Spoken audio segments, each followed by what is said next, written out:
He let her go without a word, and spent 3 winters learning what he had thrown away. I am not a man who speaks easily of what shames him. I have faced down rival alphas on the frost-hardened plains north of Valdenmoor, have walked into burning pine woods to pull my wolves out 2 at a time, have delivered hard judgments from my council chair without flinching. Difficulty has never loosened my tongue. Shame is a different matter. Shame makes a man want to be brief and look away. But I owe Maren the full telling. She has heard me confess it to her in the dark of our room, quietly, more than once. She has always listened and said nothing for a long moment, and then she has said, "You found your way," as if that excuses everything. It does not. But I have learned that arguing with Maren, once she has made up her mind, is a task suited for men with more endurance than I possess. So I will tell it as it happened, without softening the parts that reflect poorly on me. There are several. Maren came to Valdenmoor in the early green of the year, 3 springs before everything collapsed. She arrived with a single pack, a healer's satchel, and a letter of introduction from the elder council of a southern valley town I had never visited. My head steward, Corvin, brought the letter to me in the yard where I was overseeing the young wolves' first formal run. I read it without stopping what I was doing. Healer, trained in bone knitting and fever management, willing to take the position at pack wages. No family connections requesting favors. No bloodline politics attached. Fine, I said, and handed the letter back. Put her in the healer's wing and have Aldous walk her through the stores. Corvin nodded. That was all. I did not go to meet her. I want to be honest about this from the beginning. Maren arrived in my house and I treated her arrival the way I treated the resupply of the medicine stores, necessary, organized, unremarkable. She was a healer. We needed a healer. The matter was settled. I turned back to my wolves. She was good at her work. I knew that because my wolves improved. Old Barra, my senior female, had been favoring her right shoulder for 2 seasons. Within 6 weeks of Maren's arrival, Barra moved without stiffness. My youngest males, who had come back from the northern patrols with cracked paw pads and low fevers, healed faster than they had under the previous 2 healers. Corvin told me the pack members were pleased with her. I said good, and moved on to the matter of the eastern border dispute. I saw Maren in those early months, the way you see a thing that is working correctly. You register it briefly, and then you look at what needs your attention. She was quiet. She did not push herself into rooms. She came to the communal table for meals, ate quickly, spoke when spoken to, and left before the evening hour when my senior wolves began the nightly reports. I noticed distantly that she was always early to the morning call and always the last to leave the sick wolves at night. I noticed she had steady hands and gray eyes. I noticed she laughed sometimes at things Corvin said, a small, private laugh, not performing it for anyone. These things moved through my awareness and left no mark. I was an alpha. I had a kingdom to manage. I had borders, trade agreements, rival packs pressing from the west. I had no time to study my healer. She had been with us for nearly a year when Sira came. I had known Sira in the years before I took the kingship. She was the daughter of a Western pack elder, vivid in the way that certain people are vivid, the way a fire is vivid. You cannot look away from it, and it takes up more space in a room than its actual size would suggest. We had met at the Interpack Council when I was still my father's second. She had argued a border point with such ferocity and wit that I had sat forward in my chair for the first time in 3 hours of proceedings. After, at the banquet, she had laughed at something I said, and the sound of it had filled the whole hall. Nothing had come of it then. She had returned west. I had taken the kingship. Years had passed. When she arrived at Valdenmoor in the early frost of that second autumn, she arrived as a council representative, a diplomatic visit, nothing formal. She brought 2 attendants and a gift of Western river iron for the forge. I went to the gate myself to meet her. That was not usual. I am aware of that now. She was exactly as I remembered, and I was, I confess it plainly, immediately and completely distracted. Sira moved through my great hall that first evening as if she had always belonged there. She knew my senior wolves by reputation and addressed them correctly. She had opinions about the eastern border dispute that were sharper than those of my own council, and she delivered them without apology. She ate with appetite. She told a story about a river crossing gone wrong that had the whole table laughing. She did not perform any of it. It was simply who she was, the way fire is simply fire. I sat at the head of my table and thought about nothing practical for the first time in longer than I could remember. Maren sat at the lower end of the table. I did not look at her. I did not look away from Sira. The visit extended. A week became 2. The council business turned out to require more discussion than anticipated, or that was the reason given. I did not press the point. Sira walked the pine forest with me in the mornings. We talked. She was direct and clever, and she knew more about wolf pack history than most of my senior wolves, and she did not soften her opinions to suit me, which I respected.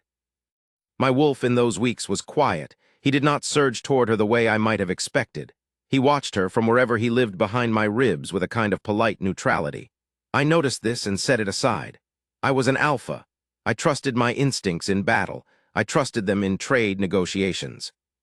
In this particular matter, in the early frost of that autumn, I was trusting my eyes and my own considerable desire instead, and I did not examine that decision closely enough.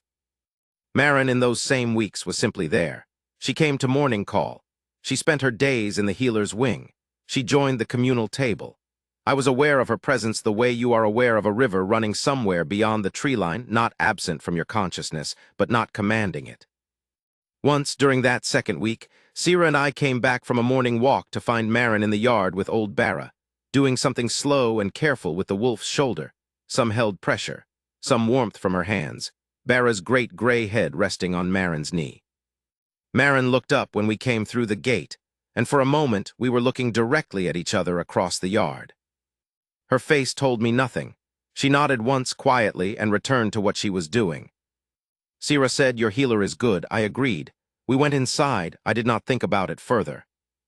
By midwinter, it was clear to everyone at Valdenmoor that Sira was not leaving promptly. My counsel said nothing directly. Corvin said nothing at all, which was, I have since learned, his loudest form of speech. My senior female, Bara, took to sitting at the far end of the hall during evenings when Sira held court, and she always held court, vivid and assured, filling the fire-lit space with her voice. I noticed Bara's position, and filed it away in the part of my mind where things go when I do not want to think about them. Maren continued her work. She said nothing about any of it. She was, if anything, slightly quieter than she had been in the warm months, but I told myself that was the winter. The pack always drew inward when the frost deepened. The night I offered Sira the formal place at my side, I had thought it through, as well as a man thinks through a thing he has already decided. She was capable. She was powerful. She would be a strong match for Valdenmoor. My counsel would see the political sense. My wolf was quiet on the matter. I had decided this meant consent. Sira received my offer with grace, and something that looked, I thought, like warmth. She said she would need a week to send word to her father's pack. She touched my hand briefly and went to bed. I went to the great hall and poured a cup of evening wine and stood at the fire and felt, strangely, nothing in particular.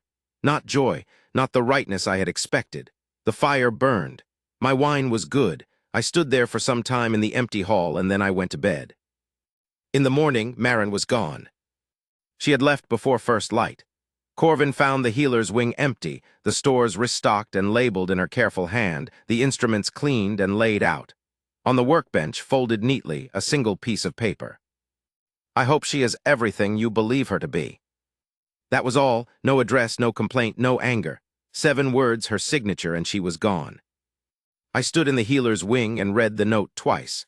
I felt something turn over in my chest, a weight, sudden and large, that had not been there the night before. I did not know what to call it then. I set the note down carefully and went to the morning council. I did not send riders that day. I will not excuse this. I told myself she had every right to leave. She owed me no notice. I told myself she had found another position, a better one, and this was a normal thing.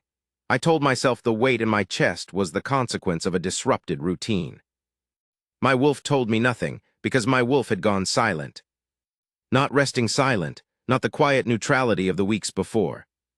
Silent in the way that a fire goes silent after the last log is spent, a silence that has substance to it, that fills the room more completely than any noise. My wolf lay down somewhere deep inside me, and he did not rise. Sira noticed within a fortnight. She came to me one morning during the second week of Maren's absence. I had stopped calling it that to myself, but that was what it was, and she stood in the doorway of my council room with a look on her face that I had not seen there before. Something careful and assessing. "Your wolf," she said, "he doesn't come when I'm near." I could not deny it. She was quiet for a moment. She looked at me the way she had looked at the border maps, straightforwardly, without softening what she saw. "The healer," she said. It was not a question. I said nothing. Sira was many things. She was not a woman who required a man to pretend something was other than what it was. She nodded once slowly, and then she said, "And I have thought about this many times since, because it was a generous thing to say. I think you should find her." She paused. "I think you knew before I arrived, and you decided to look the other way. That is not a thing I can fix." She left Valdenmoor 3 days later. Her letter to her father cited the incompatibility of the border negotiation terms. She was civil about it, and kind in the way that only people with genuine self-possession can be kind. I never saw her again. I sat in my empty great hall that evening with the weight in my chest and old Bara pressed against my leg, and my wolf lying still and silent inside me like a cold stone. And I understood, for the first time and completely, what I had done. I sent riders the next morning. The first winter, they found nothing. Maren had traveled south from Valdenmoor on foot, they thought, and then joined a trader's cart that had no record of her name. She had no family in any of the valley towns they checked. She was not at the Southern Healers' Council she had once trained under. She was simply gone, in the quiet way she had always done everything, without announcing herself, without leaving a trail for the inconvenient to follow. My wolf did not help. He lay still and cold. He would not run a scent for her. He would not turn toward any direction. He lay there day after day, like a wolf who has given up moving, and I felt his silence as a judgment I had earned. I went through that winter managing my pack, running my councils, negotiating the eastern border dispute to a conclusion that my advisors called a success. I ate and slept and worked and rode the pine forests in the gray mornings, and felt the whole winter as if I were pressing my palm against cold glass, aware of warmth somewhere beyond it, unable to reach through. I remembered in small fragments things I had not paid attention to when they were happening. The way Maren had spoken to old Bara, not in the quick, efficient language you use with animals, but in a low, conversational tone, as if Bara had opinions worth considering. The way she had laughed at Corvin's jokes, that small private laugh that she had never adjusted for an audience. The note she had left me, 7 words and her signature, and not one word of anger in them, which I understood now was not absence of feeling but the purest form of dignity. She had refused to make her grief into a complaint for my convenience. The first spring came. I planted the eastern meadow with winter rye, as she had suggested 11 months before, because the pack's wolves needed the cover for training runs. I remembered her saying it. I had said yes without looking up from my maps. She had not reminded me again. I planted the meadow and stood at its edge in the thin spring light and thought. She said that once, and trusted me to remember, and I did remember, but a year late and alone.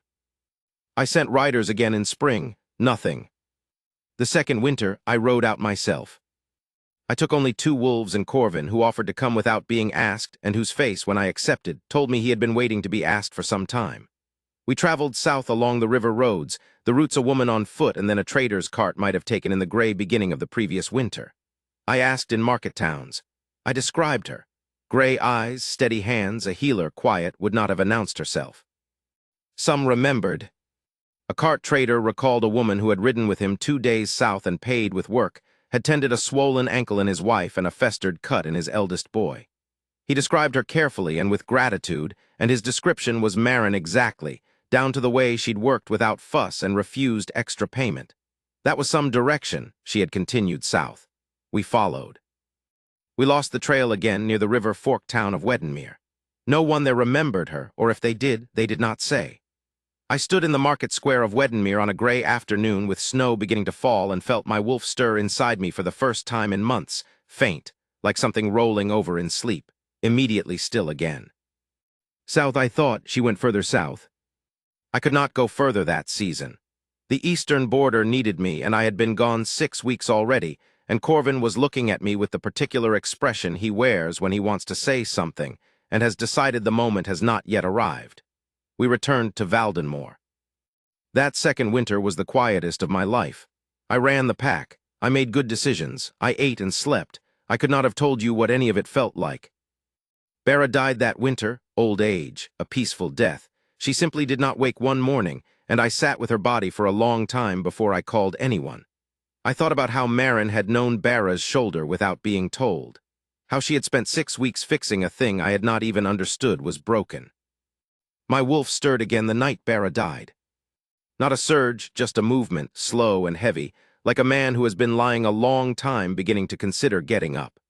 I pressed my hand to my chest and sat with him in the dark. I know, I said, I know, we will go again in spring. The third winter I found her. I knew where to look by then. I had turned over every false trail and ruled out every wrong direction, and what was left was the River Valley country 3 days south of Weddenmere, remote, sparsely populated, the kind of place where a person who wanted to begin again might set down roots without anyone pressing them with questions. I rode out in early frost with only Corvin and one wolf, traveling light and fast. The village was called Thornhillow. 40 people, a mill, a common house, a healer's cottage at the east edge of the settlement nearest the tree line. The cottage was modest and well kept. There was a kitchen garden put to bed for winter under straw, a stack of firewood precisely cut, a lantern burning in the window in the middle of the afternoon because the valley light came in low and dim this time of year. I stood at the gate of the cottage and my wolf surged. Not rolled over, not stirred, surged, fully and completely awake for the first time in 3 years, a sound through my chest like a door thrown open after a long winter. My wrist burned. The mate mark on the inside of my wrist, which had ached like a scar since Marin left, blazed alive with gold light visible even through the sleeve of my riding coat. Corvin, beside me, said nothing. He had already seen it. He looked at the cottage and then at me, and his face did something complicated that I did not have time to read. I opened the gate. She was at the door before I reached it. She had heard the gate, or perhaps something else had told her.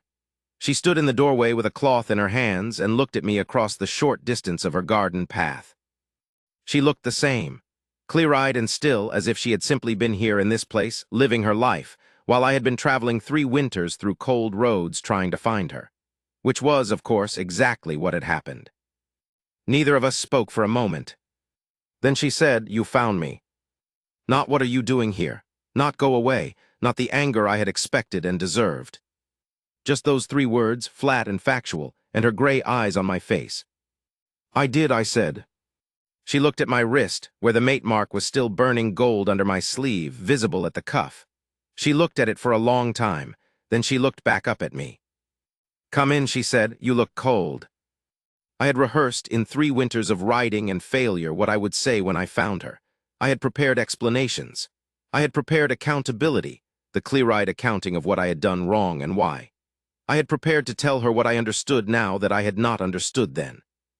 She fed me soup and did not ask me to say any of it immediately.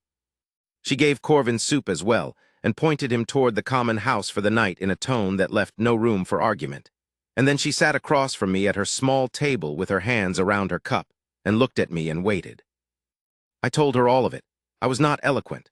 I told her that I had been an idiot of the specific kind that is worse than ordinary stupidity, the kind that results from having the right information available and choosing not to look at it. I told her about my wolf going silent the morning she left, and about the 3 winters of searching, and about Bara dying, and about the eastern meadow I had planted with winter rye because she had mentioned it once and trusted me to remember.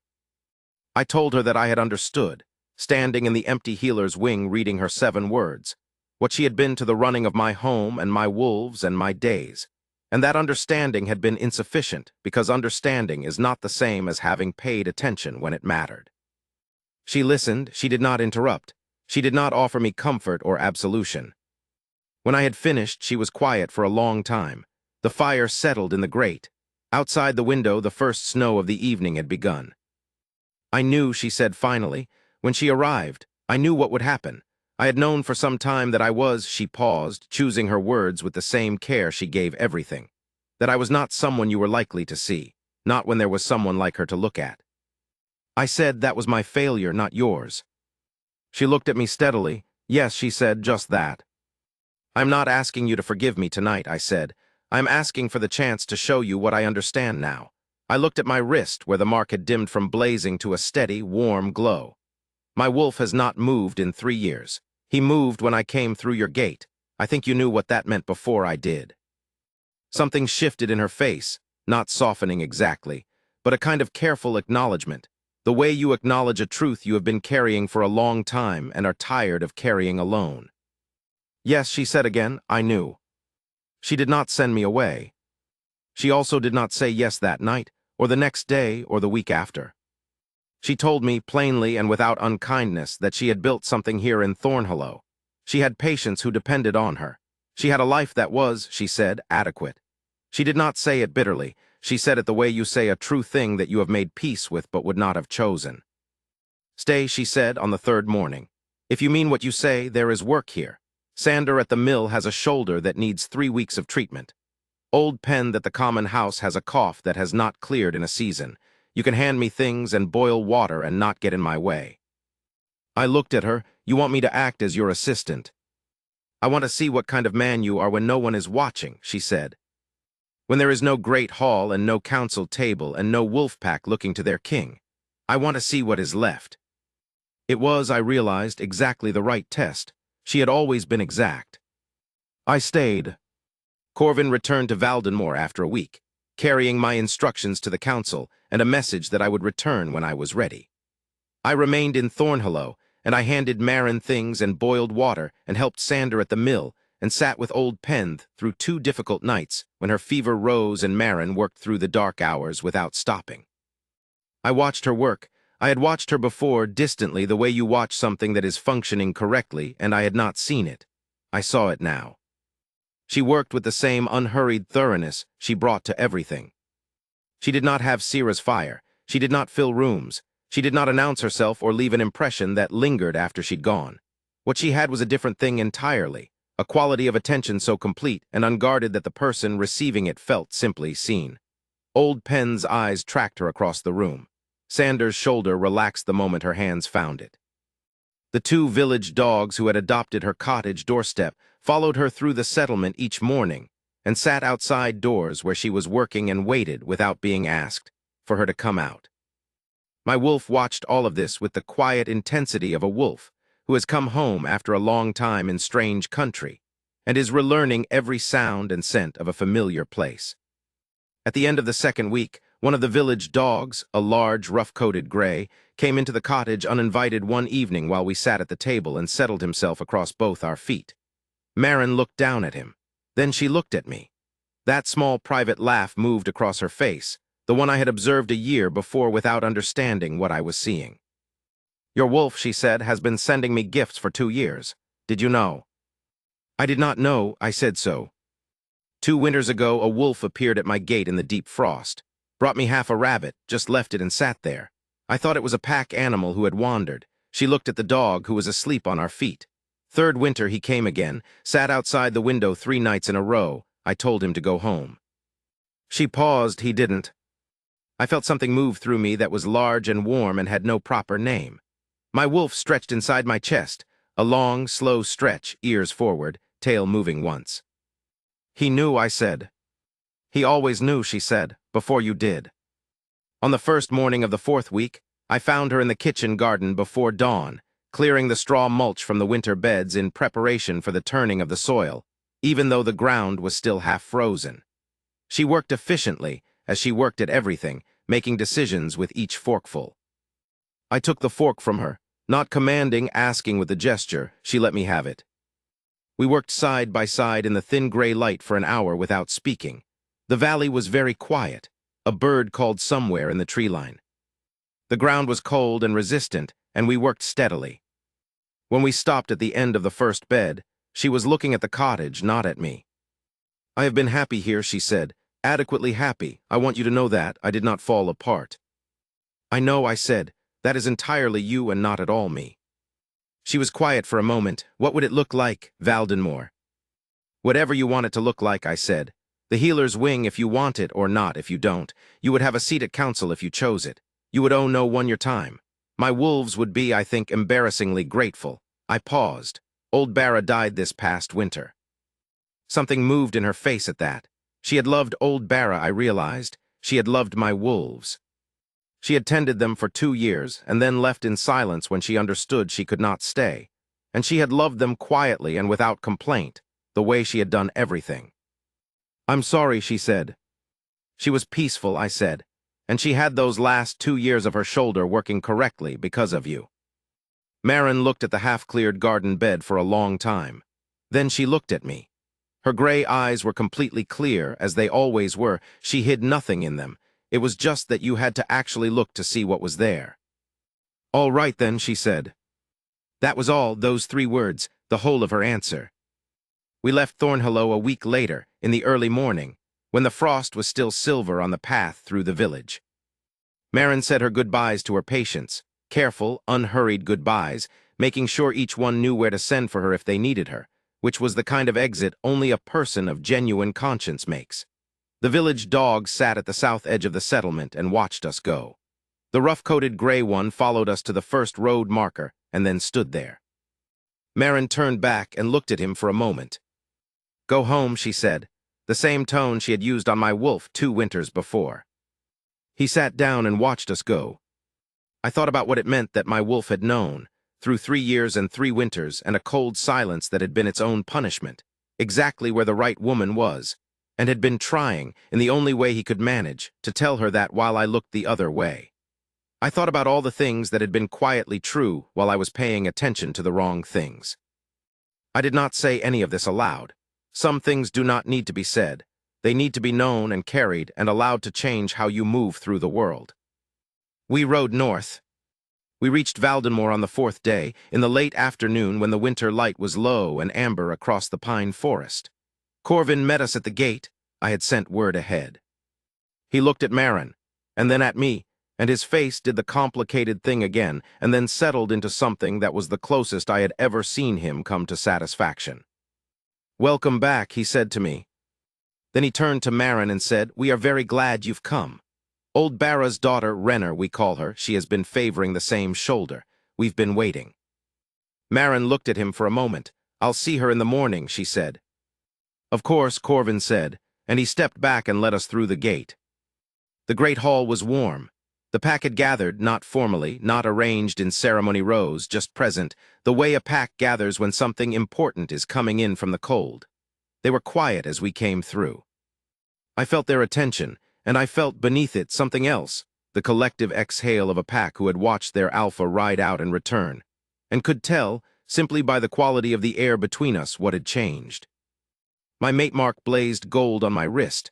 Maren's blazed on hers, visible at her cuff in the firelight. She did not hide it. I brought her to the head of the table, and I sat down, and I said, clearly enough for every wolf in the hall to hear, "This is Maren. She is my fated mate and my Luna. She has tended your kin for 2 years, and she will tend them now as their queen as long as she chooses to." The hall was quiet. Then Corvin, at the far end, put his hand to his chest and bowed his head. One by one, without being told to, the pack followed. Maren stood straight and still beside me in the firelight with her hands at her sides and her gray eyes clear, and she received the recognition with neither pride nor discomfort, simply as a true thing, finally being said aloud. There was in that hall no voice of opposition, no rival stepping forward, no one who had scorned her demanding explanation. The seat where Sira had sometimes sat was simply empty. No one looked at it. There was nothing there to look at. I am not a man who speaks easily of what shames him. But I have learned, more slowly than I should have, at more cost than I had any right to impose on her, that the telling is worth doing. That the woman who spent 2 years healing your wolves in quiet, and then left without anger and built herself a life in a valley town without waiting for you to understand your own heart, that woman deserves the full account. The unflattered version with all the winters in it. Maren is my Luna now. She runs the healer's wing as she pleases, which means it is staffed with people she has trained herself and stocked according to a system that took me 2 months to understand, and which Corvin tells me is a significant improvement over the previous arrangement. She attends council when she chooses. She tends Renner's shoulder, the same patient care, and Renner sleeps at her feet on the hearthrug on cold evenings, which is not typical behavior for a senior wolf, and which Maren permits without comment. My wolf runs, now, the way a wolf runs when there is no longer anything wrong in the world he occupies. Free and easy and fully present. He has not lain still and cold in my chest since the morning I found Maren at the gate of her cottage in Thornhollow. I think about the first morning I saw her in my yard with her hands on old Barra's shoulder, and she looked up at me across that distance, and her face told me nothing because she had decided already that I was not going to look. I think about what it cost her to be right about that, and still stay, and still do the work, and still leave with dignity when dignity was all she had left to give herself. I think about the meadow I planted with winter rye, because she mentioned it once and trusted me to remember. I kept planting it every spring since. She has never once said I told you to do this. She simply walks through it with me in the early season when the new growth is coming in, and she notices things, the places where the soil wants something different, the edges where the wolves run and the ground is packed too hard. She tells me what she sees and trusts me to remember. And I do. Every time now, I do. A man who needed to lose something 3 winters before he understood its worth does not deserve to call himself wise. She let him try anyway. She stood at the gate of her winter cottage and looked at him across the garden path and said, "Come in, you look cold," as if he had not been the reason for all of it. The leaving, the 3 winters, the adequate life in the valley that she had built because she had believed no better was coming. She let him try. I have not stopped trying since, and I do not intend to stop. That is the only promise I made her that matters, and it is the only one she asked for, keep seeing me. Every morning I do.